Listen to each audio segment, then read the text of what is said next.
Hey everyone, welcome back to my channel. I just walked out of the theater from seeing the last Voyage of the Demeter, the second Dracula film released by Universal Studios this year. We had Renfield back in the springtime with Nicolas Cage and Nicholas Hoult. I enjoyed that film. I was also looking forward to this one, and this one is definitely a much more serious film. I'm not going to spoil anything, although if you've ever read the novel or seen Bram Stoker's Dracula, you kind of get an idea of where this movie's going.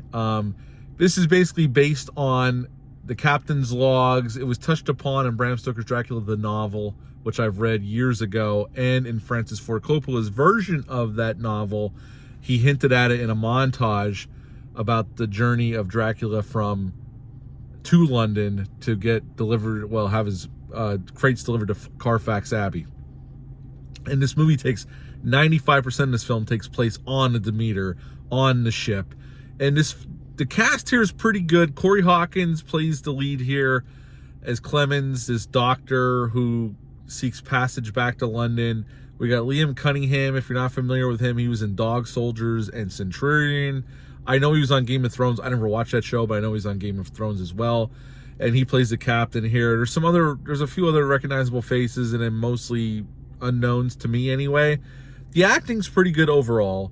Dracula himself is definitely a much more serious, played much more of like a beast in this film.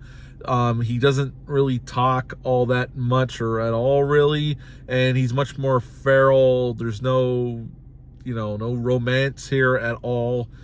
He's definitely played as a vicious creature in this film more than anything. And I dug the design.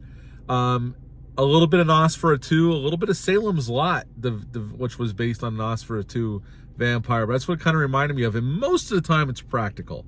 So I really appreciated that. And they throw the blood around here. There's some very gory parts in this film. And the blood looked practical to me for the most part. There is a little bit of CGI here. And when it happens, you can notice. But for the most part, they keep the proceedings practical, which I always appreciate because practical is always better. The ship, the set designs, love the set designs, the way the ship was lit.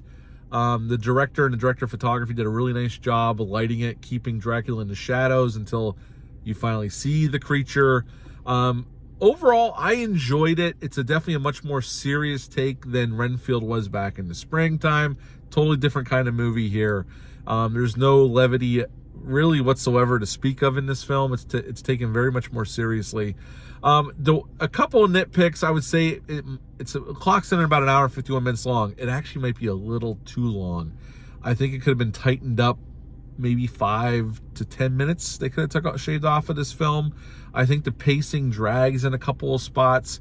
But overall, I think the ending was a little unsatisfactory to me. The way I can't get into it because I'll spoil it, but the ending didn't quite land as good as I was hoping considering what preceded it.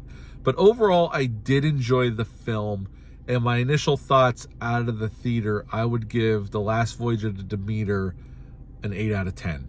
8 out of 10 for The Last Voyage of Demeter. Have you seen it yet, or do you plan on checking it out this weekend? Leave a comment down below. Let me know. Hit the thumbs up. Hit the subscribe button. Share this video. I greatly would appreciate that. I'll be back soon with some more reviews, but until next time, bye.